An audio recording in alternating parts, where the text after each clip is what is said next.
Hello everyone, welcome to our reflection for Holy Saturday. This has been brought to you by children of all ages. The Way of the Cross brings together the 14 traditional Easter readings from the Gospels. This is a sad story that is filled with violence, betrayal and evil, not normally the things we share with our children. But it's also a story of courage, faithfulness and the greatest act of love in the history of our world. I'll now read for us from John's Gospel, chapter 19, verses 38 to 42. It brings us to where we are in the Easter story here on Holy Saturday. The burial of Jesus. Later, Joseph of Arimathea asked Pilate for the body of Jesus. Now Joseph was a disciple of Jesus, but secretly, because he feared the Jewish leaders. With Pilate's permission, he came and took the body away. He was accompanied by Nicodemus, the man who earlier had visited Jesus at night. Nicodemus brought a mixture of myrrh and aloes, about 75 pounds. Taking Jesus' body, the two of them wrapped it with the spices in strips of linen. This was in accordance with Jewish burial customs. At the place where Jesus was crucified, there was a garden, and in the garden a new tomb, in which no one had ever been laid. Because it was the Jewish day of preparation, since the tomb was nearby, they laid Jesus there. The way of the cross began in the garden. Jesus prayed and prayed while his friends slept. One friend had not been praying or dreaming. Judas had been plotting and scheming. He led the guards to grab Jesus. They dragged him before the chief priests and the Bible experts. "Are you the Son of God?" asked the experts. Meanwhile, Jesus' friend Peter joined the crowd in the courtyard. "Are you a friend of Jesus?" asked a girl. "No," said Peter. "Jesus is not my friend." The rooster crowed. The priests delivered Jesus to the Roman ruler Pilate. "He's no king," cried the crowd. "Send him to the cross." "He's no criminal," whispered Pilate's wife. "Let him leave." "Are you the king of the Jews?" asked Pilate. "If you say so," replied Jesus. Pilate kept asking questions, but Jesus gave him no answers. Pilate gave up on his questions and handed Jesus to the soldiers. The soldiers wrapped Jesus in a royal robe and placed a crown upon his head. The crown was made from spikes and thorns. "Hooray for the king," laughed the soldiers. Then he carried the cross. Then Jesus carried the cross. Simon from Cyrene was passing by. The soldier stopped him and forced Simon to help Jesus carry the cross. The women of Jerusalem gathered to comfort Jesus.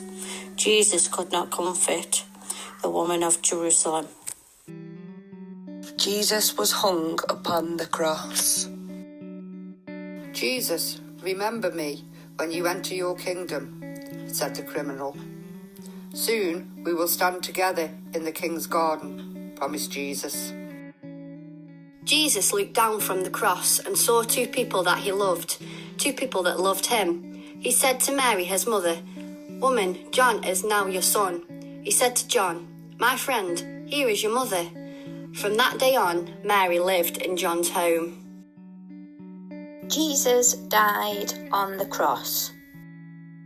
Joseph from Arimathea and Nicodemus the Pharisee took the body of their friend Jesus. They wrapped him in a linen cloth and placed him in a garden tomb. The tomb was sealed with a heavy stone. The way of the cross led to the tomb, but the story has not ended. It has just begun. I cast my mind to Calvary, where Jesus bled and died for me. I see his wounds, his hands, his feet.